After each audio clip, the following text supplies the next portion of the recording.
love and relationships. Following that, at 7 o'clock is Barron's Magazine, and at 8 o'clock we have the Toronto Star. Stay with us for these readings and more. The following program is intended for listeners who are blind, have low vision, or have another print disability, which makes reading, holding a book, or turning a page difficult or impossible. The content is copyrighted by the respective publishers. For more information, please visit us on the web at nfradioreading.org. Hello, this is Ken Kuminski, and for the next hour, I'll be reading from the May 29th, 2026 issue of the Wall Street Journal on the Niagara Frontier Radio Reading Service. The first article, very applicable for the world today: shadowy network of tankers keeps oil from Iran flowing. Defying sanctions, they meet off of Malaysia to funnel illicit crude to China, by John Imont and Rebecca Fang. In this nautical no man's land, 45 miles off the coast of Malaysia, tankers laden with sanctioned Iranian oil sit low in the water, waiting to offload their cargo to vessels bound for Chinese refineries. They lower tarps over the names on their hulls and use black paint to conceal identity numbers. They're here to carry out an elaborate deception, offshore trysts known as ship-to-ship transfers, in which one vessel offloads sanctioned oil onto another to help obscure the oil's origins before it is sent onto Iran's biggest customer. These clandestine oil transfers reveal a key strength of the Iranian regime and a major reason why it has been able to hold firm for so long against American pressure. Iran can still sell its oil. In negotiations, the U.S. has so far resisted lifting oil sanctions against Iran, but the regime's workaround is still bringing in crucial hard currency. The Wall Street Journal recently observed this close up. On a May 8th visit by boat, Wall Street Journal reporters watched as the Catalina 7, an aging vessel sanctioned by the U.S. for carrying Iranian crude, transferred oil through a thick hose with a ship whose name was painted over. The ship had lowered giant fenders between them to prevent the Catalina 7 from crushing the smaller ship as they rolled in the waves. Workers in orange vests and hard hats scurried around the Catalina 7's deck during the transfer. Oil and rusting tankers like these form what maritime experts call the shadow fleet, a roving armada of hundreds of vessels that ferry oil for sanctioned regimes, including Iran and Russia. Iran relies on such tankers for nearly all of its oil exports. The ships, sometimes uninsured, have hidden owners and sail under flags of convenience from countries that pay little scrutiny to what the vessels are doing. At sea, the ships use deceptive practices, such as turning off their tracking devices to make it harder to follow them.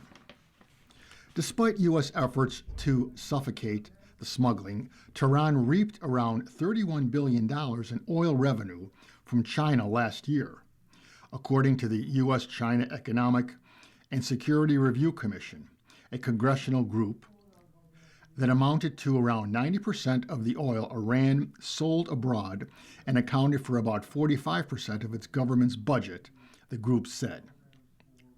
As Iran's main lifeline, China helps ensure the shadow fleet for Iranian oil staying afloat.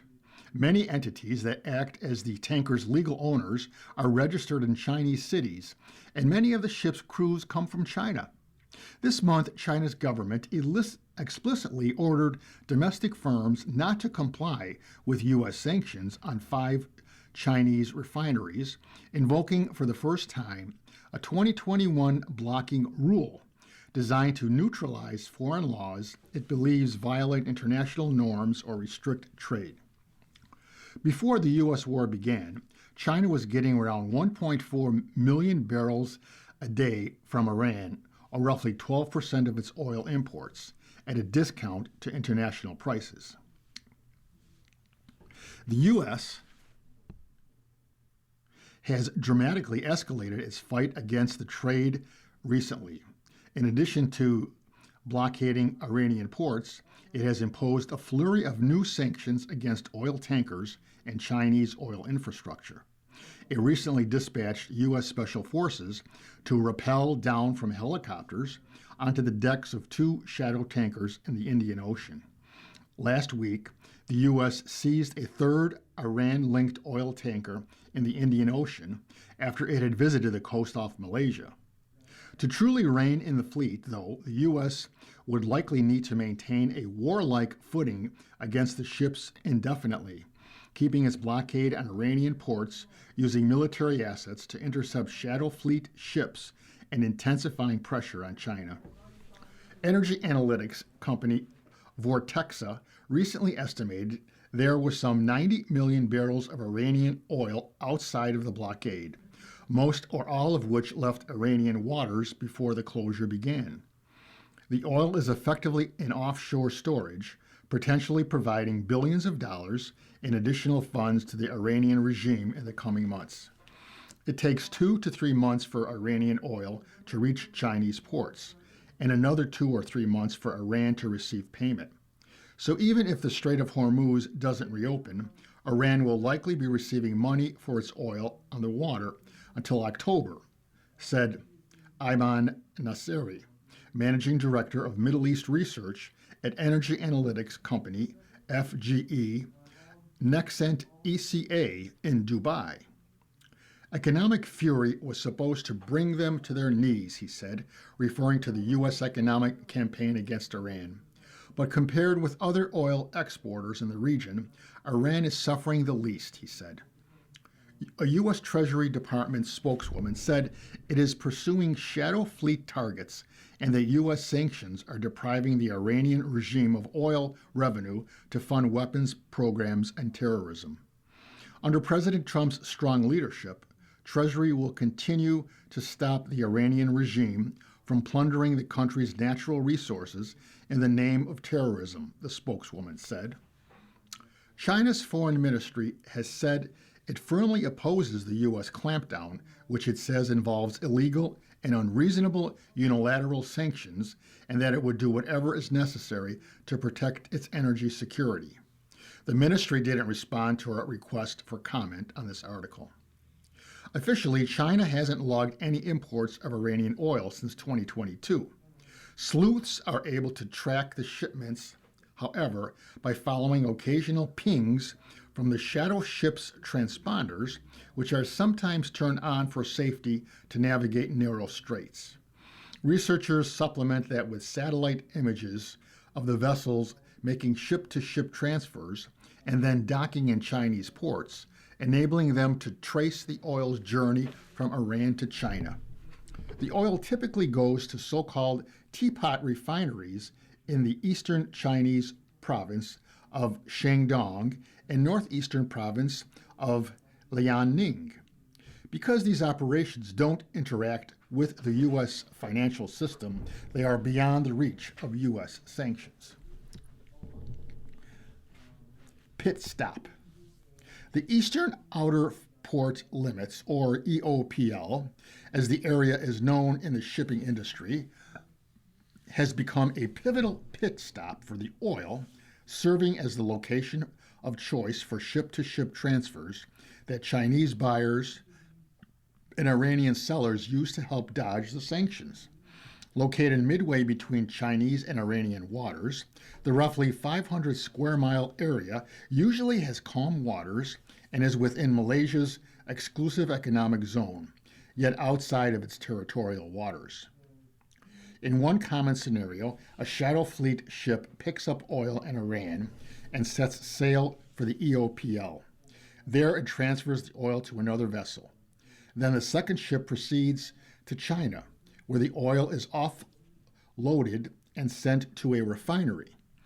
In addition to helping disguise the oil's origin, the transfer often moves the crude from a sanctioned ship to an unsanctioned one, lowering risks for the Chinese port that receives it. Maritime Vice Admiral Saiful Lazan bin Ibrahim, a senior official in Malaysia's Coast Guard, acknowledged the Shadow Fleet's presence near Malaysia, but he said it is hard to intervene because the ships often operate outside of Malaysia's direct enforcement jurisdiction and use evasive tactics, switching locations whenever law enforcement pressure rises. In early May, when the Journal chartered a supply boat to visit the area, it resembled a giant tanker parking lot with dozens of ships. Between 2023 and 2025, the number of observed ship-to-ship transfers in the EOPL more than doubled from 280 to 679, according to United Against Nuclear Iran, or UANI, a U.S.-based advocacy group that uses satellite data to track them, which cited strong Chinese demand. This is a critical logistics node, said Charlie Brown, a former U.S. naval officer based in Singapore who works for UANI. China cannot get its oil from Iran without getting through the EOPL. All in all,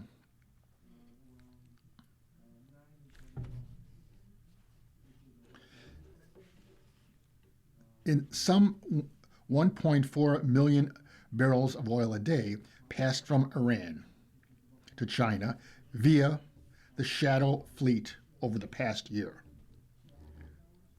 according to TankerTrack.com.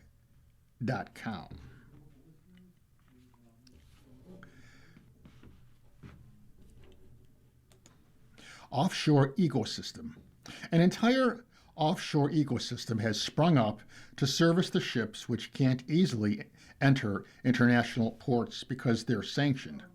Bunker vessels hunker in the area for months or years, providing a steady supply of fuel. Support ships carrying supplies or repair crews are commissioned from the shore at a hefty price because of the remote location, and to compensate for the sanctions risks that come with servicing the Shadow Fleet. Peddlers speed by in small boats known as sampans, offering crew members cigarettes and Indonesian bintang beer. Bored sailors pass time by joking on the radio, meowing like cats, and slinging random curses at passing ships. It's a little epicenter of maritime lawlessness, said Michelle Bachman, a maritime intelligence analyst at Windward. Wang the Sailor. On recruiting websites, a seafarer surnamed Wang posted that he was recently on the Catalina 7 between last May and this March, traveling between Southeast Asia and China. His employer, according to his post, is Prim Crew Global, a Shandong-based staffing company that didn't reply to requests for comment.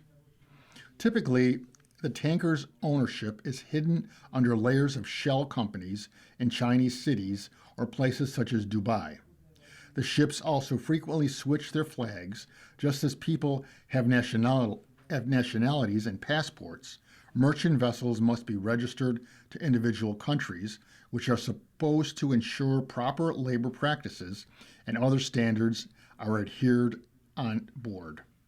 Shadow Fleet ship owners avoid such scrutiny by securing flags from poor developing countries such as Sierra Leone, which collect fees for registering the ships but provide little oversight. All of this makes fighting the proliferation of Shadow Fleet ships a game of whack-a-mole. After being sanctioned, they can change their names or the names of their ownership companies, along with the ship's flag, and then return to business. Tracking NORA. Sometimes authorities do act.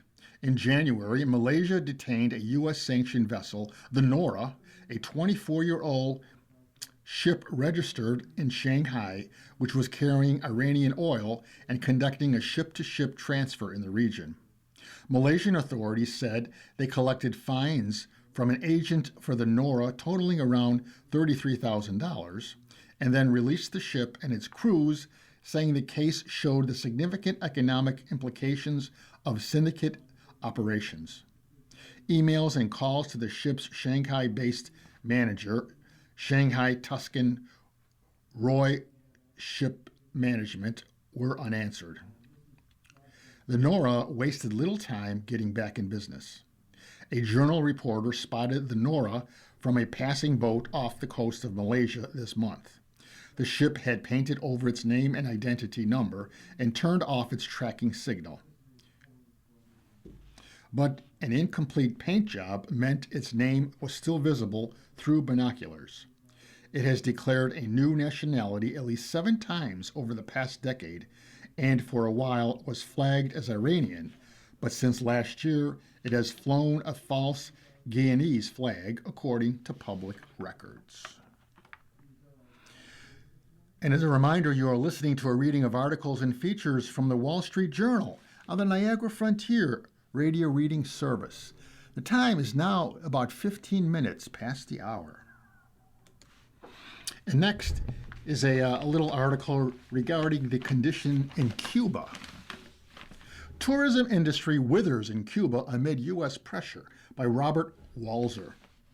Tourism was booming when Sarah Foda began working at Caribbean tour operations in Cuba a decade ago, with 84 employees shepherding thousands of foreign visitors each month to the island's faded Spanish colonial cities and turquoise beaches.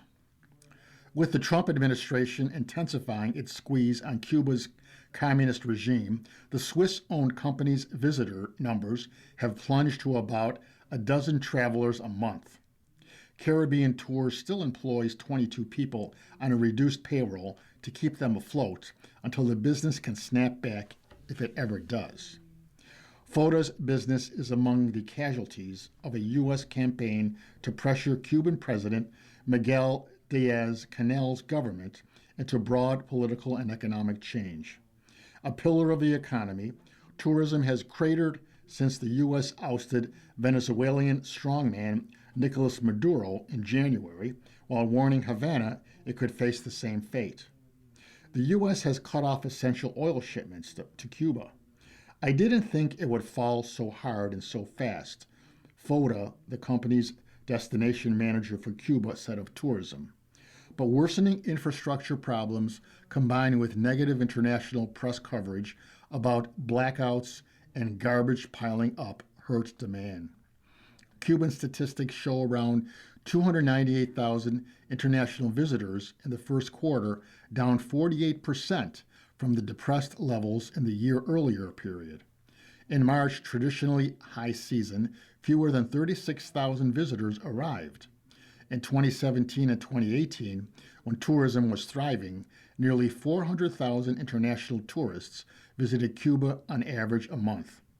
In those better times, tourism accounted for about 8% of Cuba's roughly $30 billion economy, employed hundreds of thousands, and was a key source of foreign currency, said Pavel Vidal Alejandro, a Cuban economist. Before the 1959 revolution, Cuba was a tourist destination for Americans drawn by beaches, nightlife, prostitution, and casinos, many run by mobsters.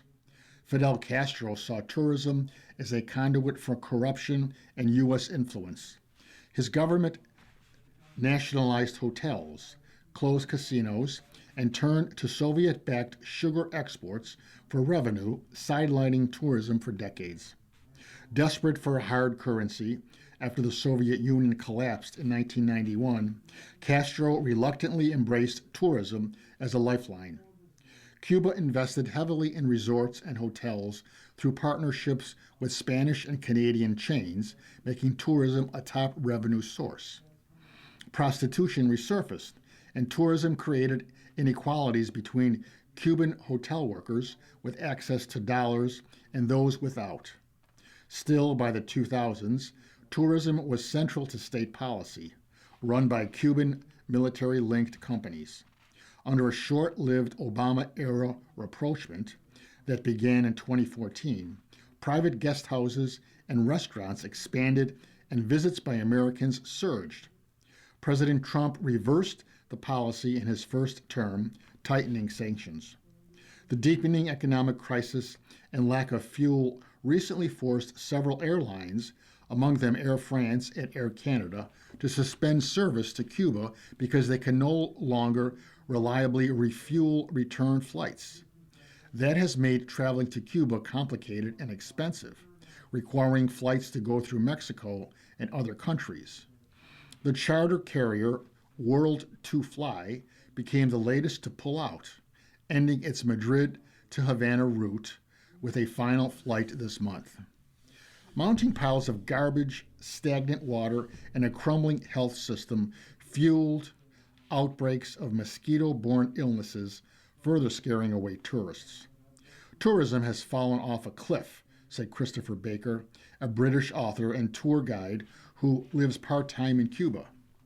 Baker, who for years led American visitors across Cuba on motorcycle and photography tours, said most customers canceled recent tours despite his assurances they would have fuel, electricity, food, water, and safety.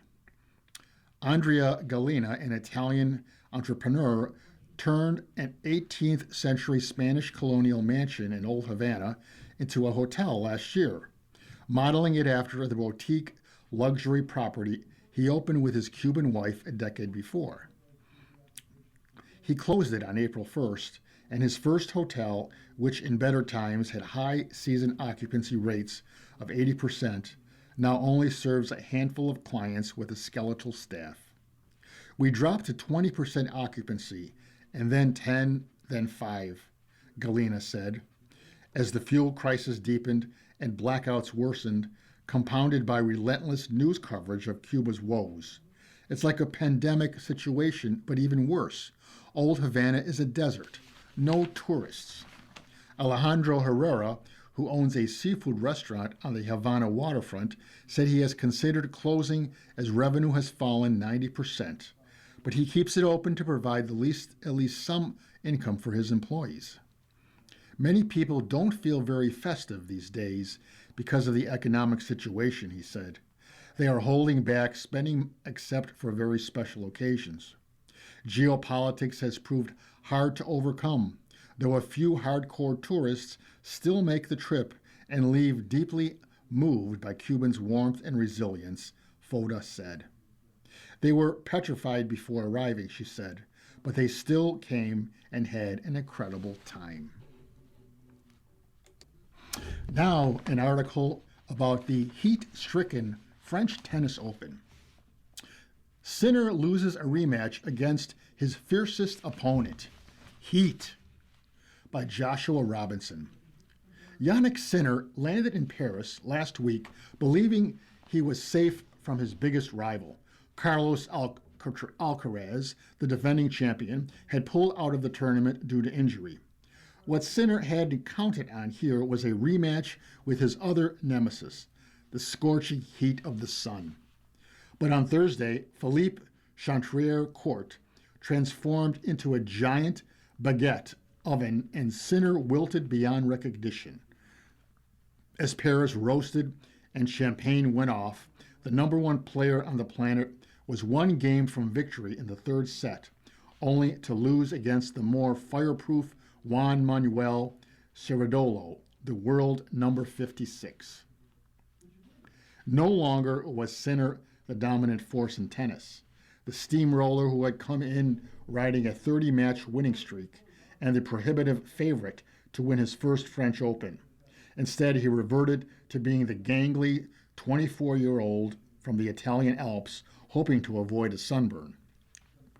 I was very, very flat, the whole body, he said, after the 6-3, 6-2, 5-7, 1-6, 1-6 second round defeat. I don't remember the last time I felt this weak. Yet Sinner has only to reach back as far as this year's Australian Open or last October's Shanghai Masters for recent examples of his tendency to melt when temperatures spike.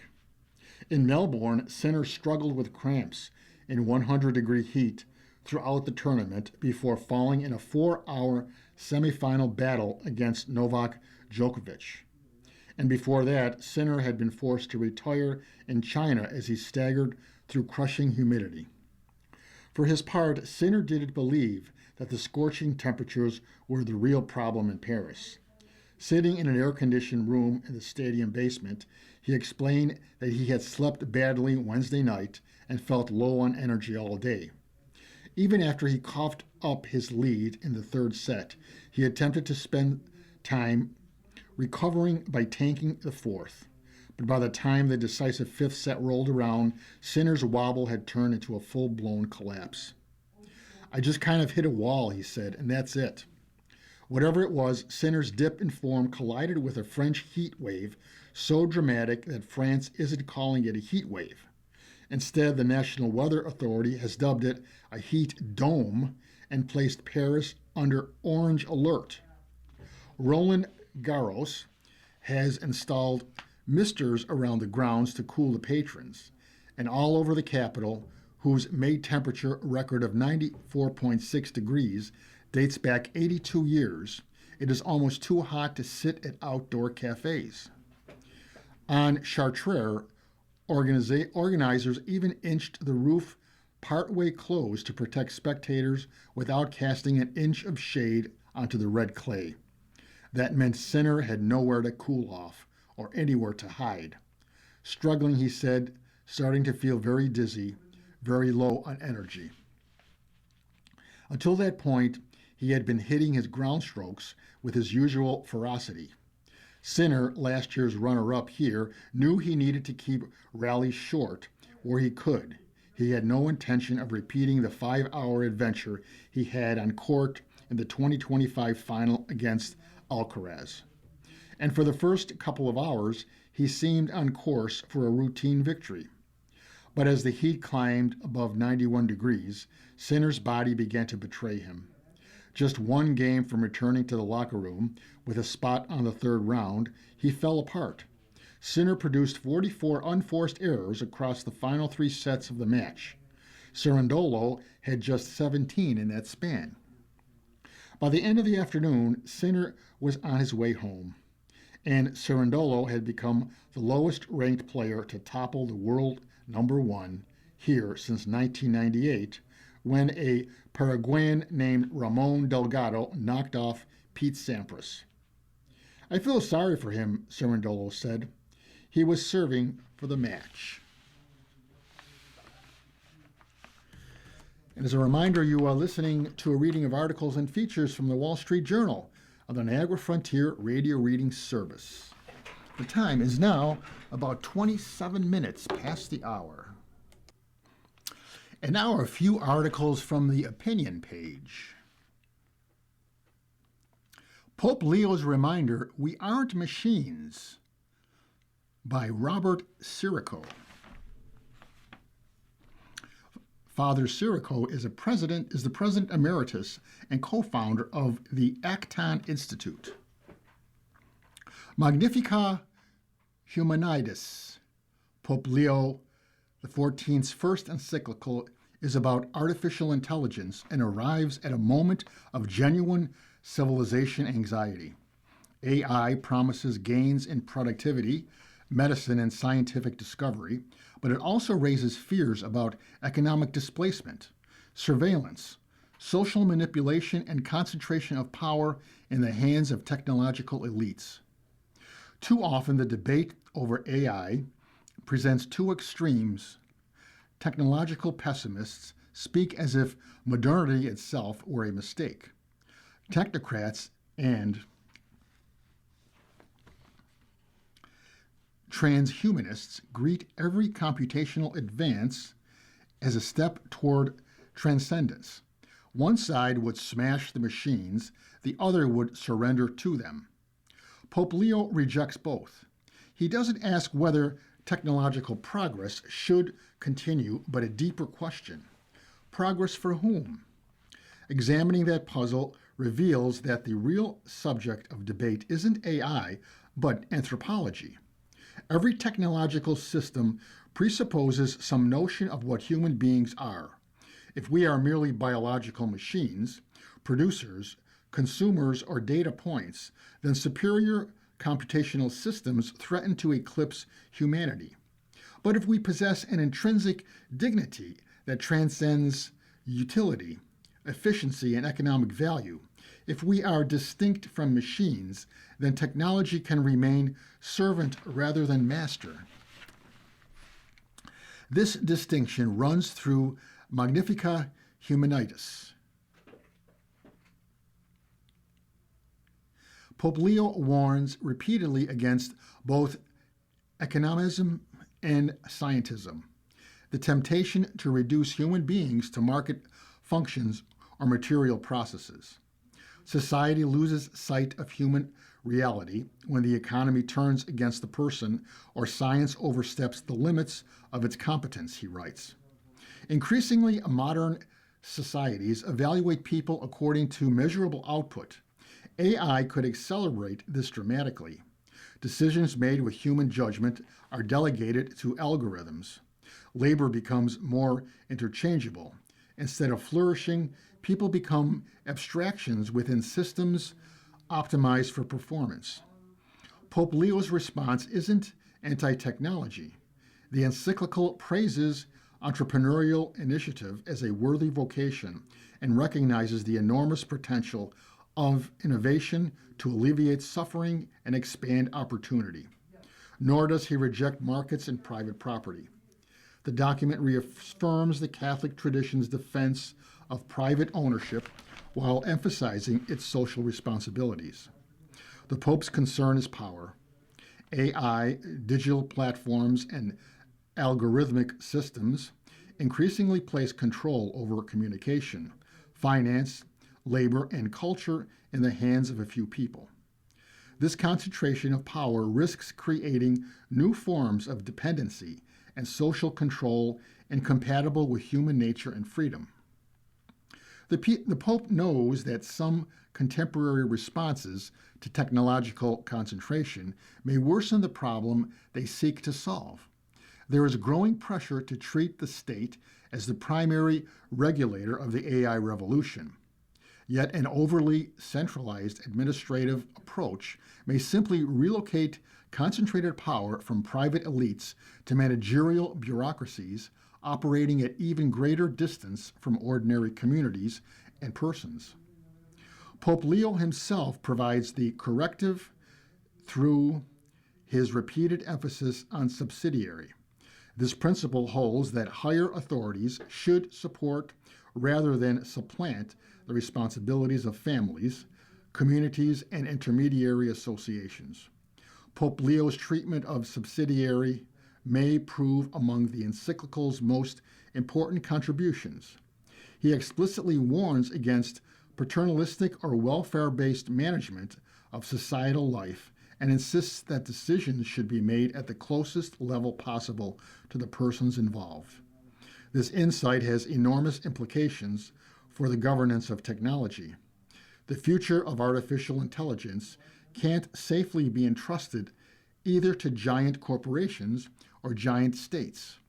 A humane technological order requires a robust civil society, universities, localities, entrepreneurs, churches, professional associations, and especially families capable of exercising moral responsibility and cultivating virtue. Regulation matters, but it doesn't build civilization. Does our society still have a coherent understanding of the human person capable of directing technological power toward genuinely human ends? Pope Leo recognizes that the danger posed by artificial intelligence isn't only economic disruption or surveillance. The deepest danger is that we come to see ourselves as machines and therefore accept being governed as machines. The Christian tradition insists that human beings aren't raw material for systems optimization or infinitely malleable units within a technological network. No machine has free will, conscience, spiritual depth, the capacity for love, or the ability to grow through hardship, sacrifice, and contemplation. Pope Leo's encyclical insists that humanity itself can't be transcended. Human beings are ourselves transcendent. Humanity isn't an obsolete stage awaiting replacement by more efficient intelligence. Man isn't surpassed by the machine because man isn't reducible to calculation or mechanical processes. And here's another opinion essay, Where the Iran Talks Stand Now. U.S. negotiators are more confident than ever that they're nearing a preliminary deal with Iran. The selling point is that it would promise to reopen the Strait of Hormuz. The worry is the fine print on Iran's nuclear program, the resolution of which would await 60 days of talks. On Thursday, Axios reported that U.S. and Iranian negotiators reached an agreement, but President Trump had yet to give final approval. While agreement is close, with Iranian initials put on paper, we can report that the text isn't fully settled. And while Mr. Trump may be reversing his final decision, the ball is now in the Iranian regime's opaque court on 2 points of final language. Here's where the memo stands. Iran would commit to demining the strait within 30 days so traffic can be unrestricted and untolled, though the U.S. would expect more commercial ships to flow through the strait's southerly lane immediately. Here, it's especially important for the language to be clear, as Iran has already reneged twice on reopening the strait. The risk is Iran tries to charge fees and require permission to cross, but U.S. negotiators expect the strait to return fully to pre-war operations. The sides would also agree in writing to settle the disposition of Iran's enriched uranium in further talks, though it's better to fill in details of what, when, and how in advance, lest the regime try to wriggle out. The good news is the mooted deal doesn't speak only of highly enriched uranium. U.S. negotiators appreciate that uranium enriched even to 3.67% is already 70% of the effort toward weapons grade. They want Iran's stockpiled enriched uranium to be disposed of one way or another. Iran's regime would be on track for sanctions relief, though not up front. That would come in exchange for progress in negotiations and then for performance of the deal. Humanitarian relief in particular, perhaps through the mechanism of restricted funds held in Qatar or Oman, could be negotiated soon after the memorandum is signed. The right policy is the administration's slogan of no dust, no dollars. The deal's two-stage structure is the biggest risk. Without a U.S. blockade during nuclear negotiations, it will become even harder to extract concessions or secure their execution. Iran dragged out talks with Barack Obama for 2 years. Now it would love to extend Mr. Trump's 60 days indefinitely. Like it or not, the U.S. military threat becomes less credible the longer talks drag on. Despite Iran's reneging on Hormuz and repeated attacks on U.S. forces and Gulf allies, the ceasefire has gone on longer than the war. The regime may conclude Mr. Trump won't return to the fight, especially 60 days closer to midterm elections. Ending the dueling blockades in the deal's first phase would help the global economy and especially Iran's, but the strait was also open before the war. Merely trading blockade for blockade would offer the president a way out of the war, but it's no victory. A good deal would remove what remains of Iran's nuclear program. That means all the enriched uranium and the underground sites with intrusive inspections and an enrichment ban. Major gaps remain on these second phase matters, and for one reason only. Iran's regime still intends to pursue nuclear bombs. It negotiates with that in mind. Now to the business and finance section. CBS News replaces 60 Minutes boss staff in shakeup by Isabella Simonetti. CBS News made sweeping changes to its storied 60 Minutes program on Thursday, appointing a new executive producer and cutting ties with multiple correspondents. Former New York Times columnist Nick Bilton will serve as the show's executive producer.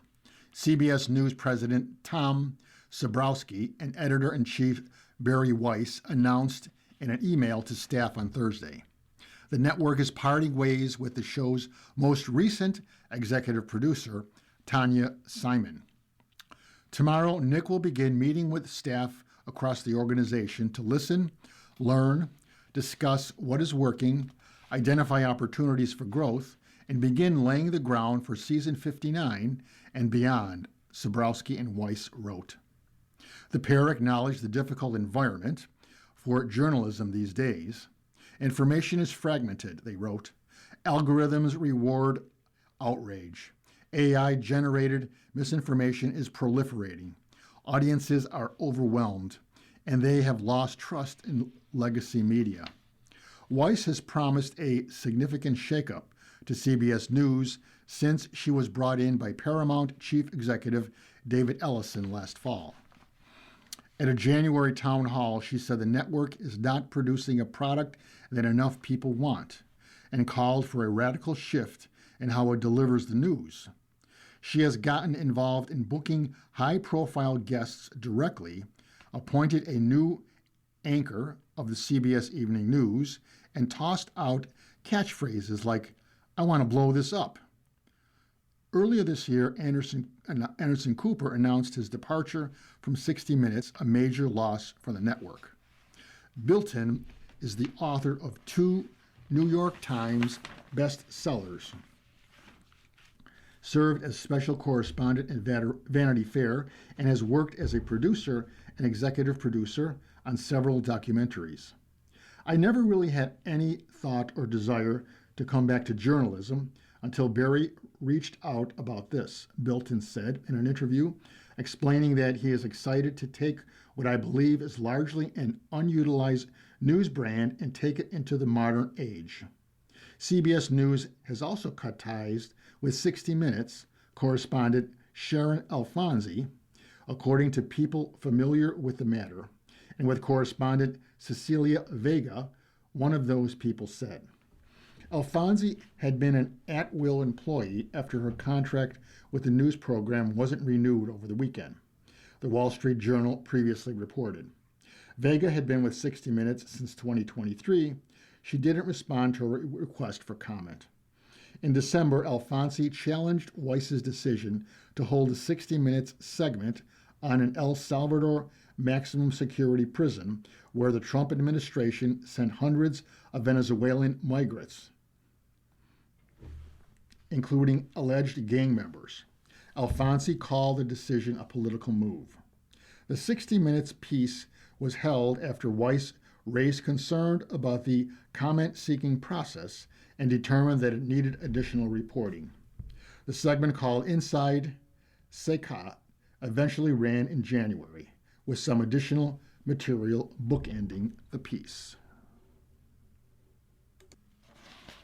Next is a little article regarding the famous guitar that Jimi Hendrix made famous. Fender takes on copycats of its iconic guitar, by Catherine Sayre. Philip McKnight's love affair with Stratocaster guitars started at age 15 when he got a counterfeit version of the Fender Icon and an amp for $120. Today, the former guitar shop owner's prized instrument also looks similar to a Strat, but is made by a custom builder. "My favorite Fender is not a Fender," said McKnight, who now runs a guitars and gear YouTube channel. Fender Musical Instruments is trying to stop that and claim control of the iconic shape. Earlier this month, Fender sent cease and desist letters to other guitar builders, telling them to stop production of any Strat-shaped guitars and to recall and destroy such instruments. The targets range from a boutique builder in California to well-known brands including PRS. Emboldened by a recent European court ruling, Fender is trying to gain control over what is by far the world's most popular electric guitar shape, more than 7 decades after it was released. The curvy design came to define the instrument, played by famous artists including Jimi Hendrix and Stevie Ray Vaughan.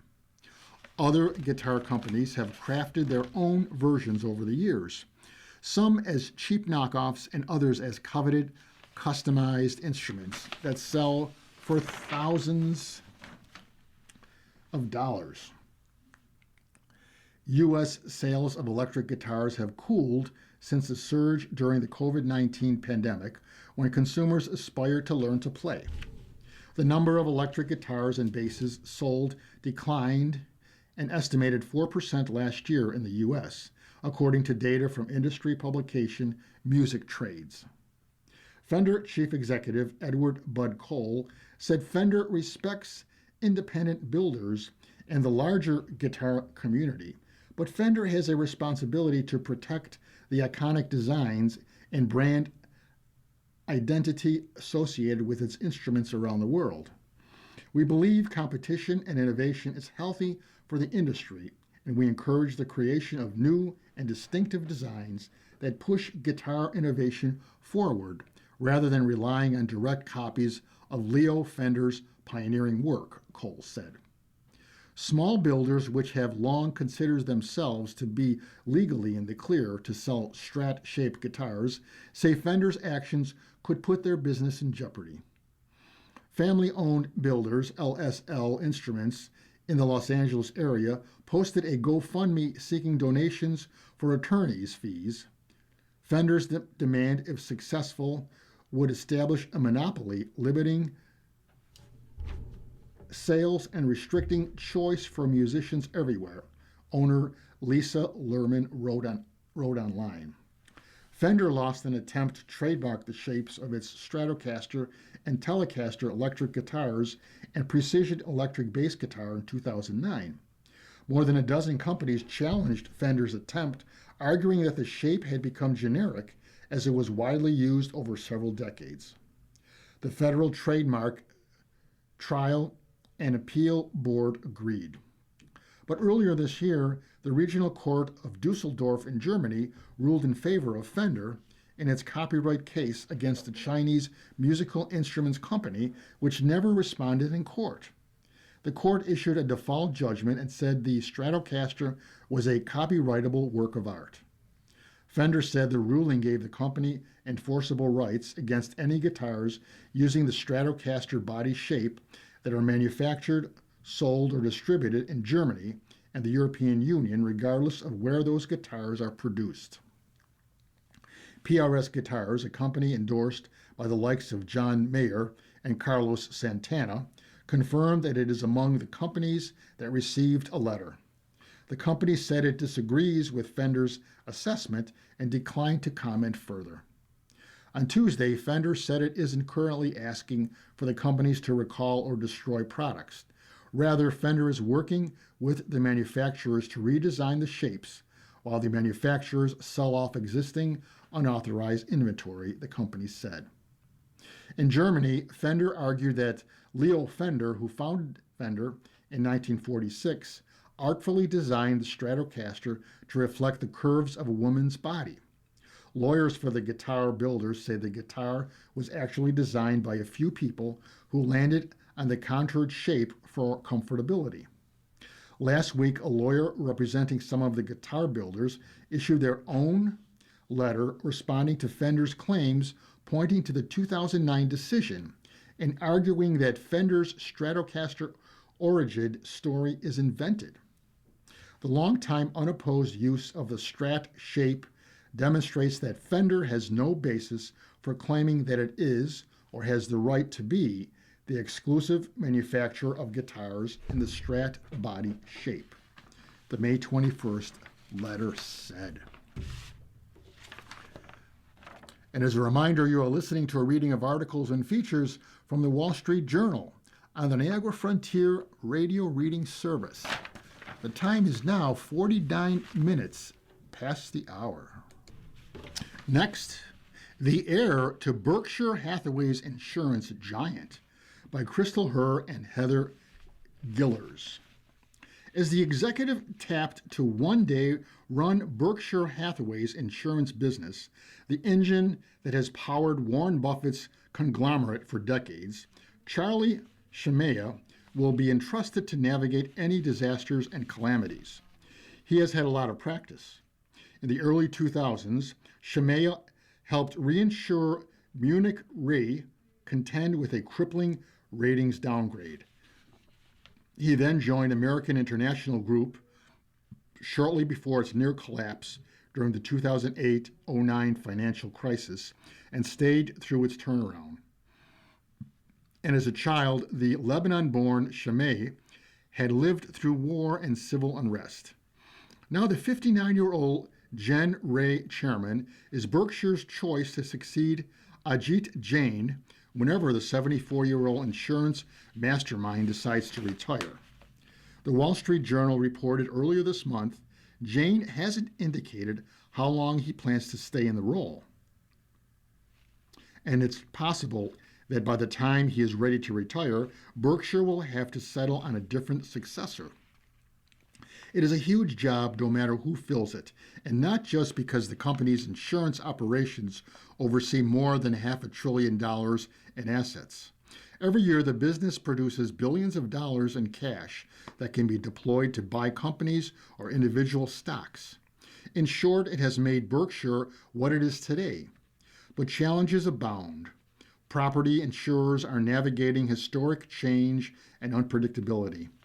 Claims for wildfires, severe thunderstorms, and floods hit a record in 2025. At the same time, households face growing difficulty shouldering rising home insurance costs.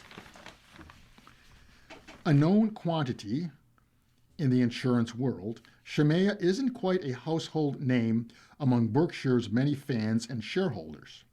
For most of them, hearing what Charlie thinks is likely to conjure memories of Charlie Munger, Buffett's longtime business partner, who died in 2023. Jane brought Shemay to Berkshire's reinsurance arm, Gen Re, in 2018, but not before weighing whether the new hire's arrival might portend trouble ahead, giving Shemay's record for being at companies just as they confronted an existential crisis. Jane would later joke, according to the latest edition of Robert Miles' book, The Warren Buffett CEO. The past 8 years have been a relatively smooth ride. A November report from insurance ratings firm AM Best showed Gen Re's premiums written and financial cushion had both grown over the previous 5 years. Analysts have praised the reinsurer for resisting the temptation to add new business at the expense of profits. The selection of Shemay as Jane's successor is a nod to the core role reinsurance plays in Berkshire's operations. While only about 1/3 of the premiums Berkshire collects comes from reinsurance, the business stands alone among its peers for its appetite for complex reinsurance mega deals. Shemay's post as Gen Re chairman also has given him sweeping exposure to many areas of the global insurance landscape. The company reinsures both property and casualty and life and health insurance companies and does business in more than 20 countries. It accounted for 60% of Berkshire's reinsurance premiums as of 2025, before the company stopped reporting Gen Re separately from its larger reinsurance business. As private equity firms are pushing into insurance, he has pointedly defended Berkshire's ultra-safe, capital-heavy approach. Shemay is also clear-eyed about the challenges of filling Jane's shoes. He told Miles, the author, that Berkshire's stock price could drop whenever Jane announces his retirement, and that shareholders shouldn't expect him to be a copycat. I've tried to learn as much as I can from Ajit, Shemay told Miles. I just hope I can do a fraction of what he has been able to do for Berkshire. Jane had his eye on Shemay at least as early as 2016. Ben Zenworth, Shemay's professor at McCarthy emailed Jane that year to let him know he had become an advisor to Chimay at AIG. Jane responded, "He is among the best in the business." Berkshire soon learned what it was like to be across the negotiating table from Chimay.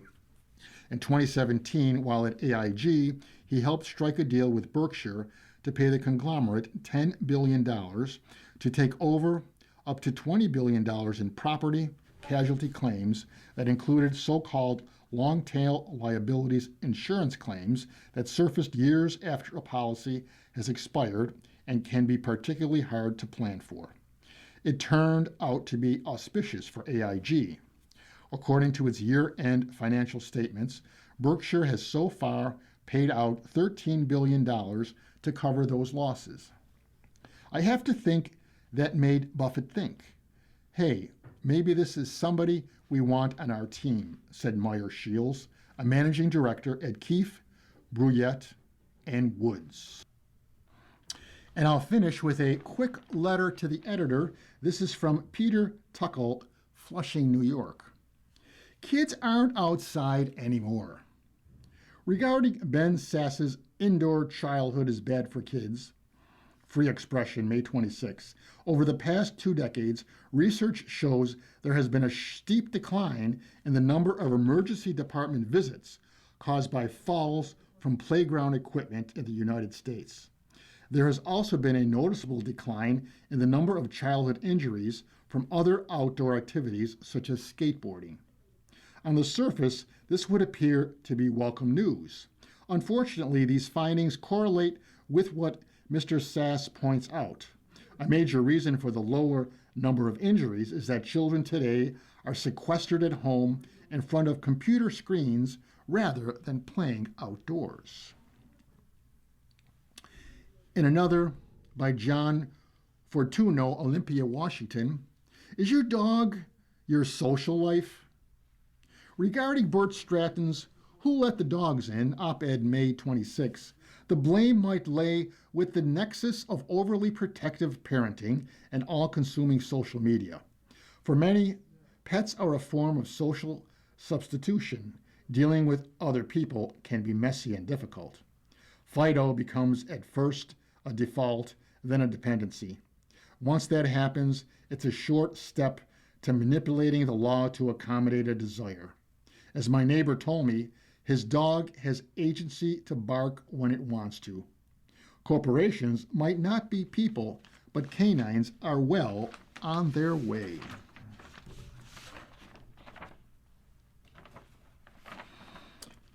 You've been listening to a reading of articles and features from the Friday, May 29th, 2026 issue of the Wall Street Journal. We read from the Wall Street Journal every Monday through Thursday at 11 p.m. and Friday at 6 p.m. Your reader has been Ken Kuminski. Thank you for listening. Coming up next in the Niagara Frontier Radio Reading Service, we have the Buffalo Criterion. At 8 o'clock, we have the New York Times. And at 9 o'clock, we have Discover Magazine. Stay with us for these readings and more.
following program is intended for listeners who are blind, have low vision, or have another print disability, which makes reading,